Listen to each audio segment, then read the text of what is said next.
Hi, this is Jeff Bishop, Executive Sales Coach. Hey, thanks for joining me for this webinar on listening. I've got a few questions just to start off, just to kind of get the brain going a little bit and thought process. How would you define listening?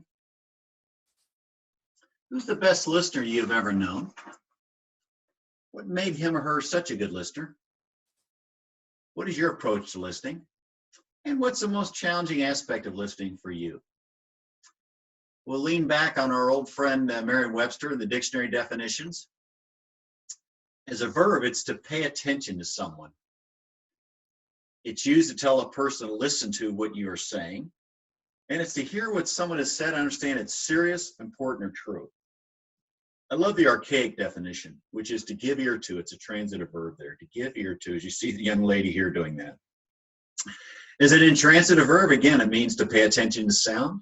To hear something with thoughtful attention, give consideration. To be alert to catch an expected sound. So here's some very interesting things about the mind and why listening can be so difficult for us. We speak at a rate of about 125 words a minute, but we listen at a rate almost 5 times faster than we speak. So as we're listening, there's a whole lot of thoughts going on. The person speaking, they're only going about 15 miles an hour, but our mind is going at about 75 miles an hour, listening to other things, thoughts, etc. that we have in mind. So we're not fully in tune with the person as they listen, because in essence, they're not moving at the same pace in which we can process thoughts. You may be able to relate to this, and this is nothing against doctors, but very interesting study, a doctor-patient study, and I think this is getting better. In the waiting room, the average patient has 4 questions for his or her doctor. Unfortunately, the actual number of questions asked by the patient is only 1.5 that. Why is that? The doctor started talking after listening for only 15 seconds, interrupted, and then took over the conversation. So we understand and can appreciate many times how precious and valued a good listener is. And of course, in today's world, studies are showing that business people can pay attention for no more than 30 to 60 seconds without being distracted by an unrelated thought. So there's really 3 levels of listening that I'd like to share with you.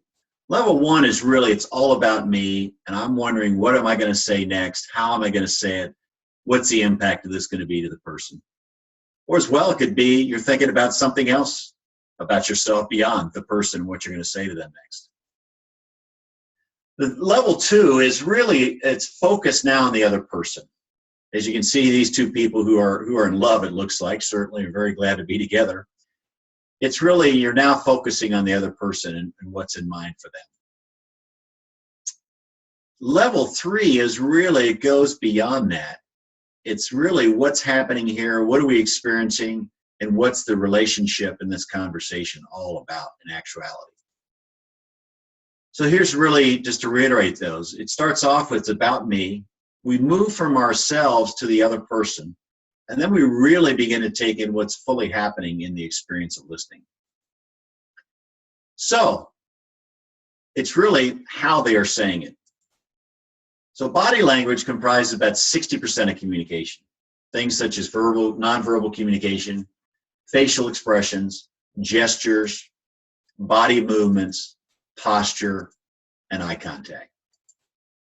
So as you see here, we have all kinds of facial expressions. As a matter of fact, studies show there's only over 10,000 plus in terms of types of facial expressions. But there are actually only 7 universal facial expressions. Those include anger, fear, happiness, contempt, surprise, sadness, and disgust. So we know that it's how they're saying it. Body language is 60% of that. Tonality comprises 30% of communication, how messages are received. That includes quality or character of sound. That includes tempo, characteristic rate or rhythm of speech, the pitch, whether it's a high or low range of tone, an inflection, an alteration of pitch or tone of voice so that words emphasize, or resonance, intensification or prolongation of a sound, or the volume, the degree or loudness or softness, right? So We know that body language is 60% of how messages are received. Tonality is about 30%. And spoken words are actually only about 10%, but very important in the equation as well.